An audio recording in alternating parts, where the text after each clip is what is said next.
আসসালামু আলাইকুম দর্শক, এই মুহূর্তে আছি ঢাকা মাওয়া এক্সপ্রেসের হাসারা ব্রিজ সংলগ্ন জায়গাটিতে। আমার সামনে দেখতে পাচ্ছেন যে পরপর তিনটি মাইক্রোবাস একেবারে বিধ্বস্ত অবস্থায়। গাড়ির সামনের জায়গাটি দেখতে পাচ্ছেন যে একেবারে বিধ্বস্ত হয়েছে। এই গাড়ি তিনটি হচ্ছে কি একটি গাড়ি বহরের ছিল, যারা একটি সম্ভবত কুষ্টিয়া থেকে যারা মিরপুর যাচ্ছিল একটি বিএনপির একটি প্রোগ্রামে। দেখা যাচ্ছে যে গাড়ির উপরে বিএনপির একটি লোগো রয়েছে এবং এই পরপর একটি গাড়ির পিছনে প্রথমে একটি গাড়িকে ধাক্কা দেয় এবং তারপরে আরেকটি গাড়ি পরপর এর পিছনের গাড়িটিকে ধাক্কা দেয়।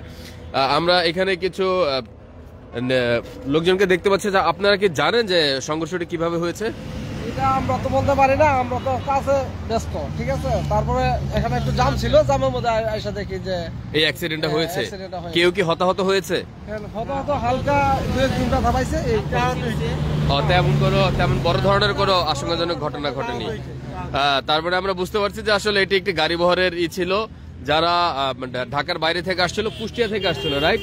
কুষ্টিয়া থেকে আসছিল, যারা মিরপুরের উদ্দেশ্যে রওনা দিয়েছিল। বিএনপির একটি গাড়ি বহর, যেখানে পরপর তিনটি মাইক্রোবাসের অ্যাক্সিডেন্ট হয়েছে। কিন্তু সৌভাগ্যজনকভাবে আসলে তেমন কোনো হতাহতের ঘটনা ঘটেনি।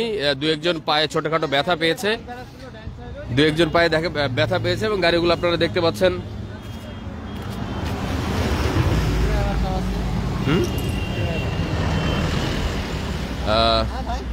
আমরা এই গাড়ির ড্রাইভারের সাথে কথা বলবো, উনি যদি একটু মোবাইলে ব্যস্ত। আমরা একটু জানতে চাইবো যে আসলে অ্যাক্সিডেন্টটি কিভাবে হয়েছে। দেখতে পাচ্ছেন যে এখানে একটি গাড়ি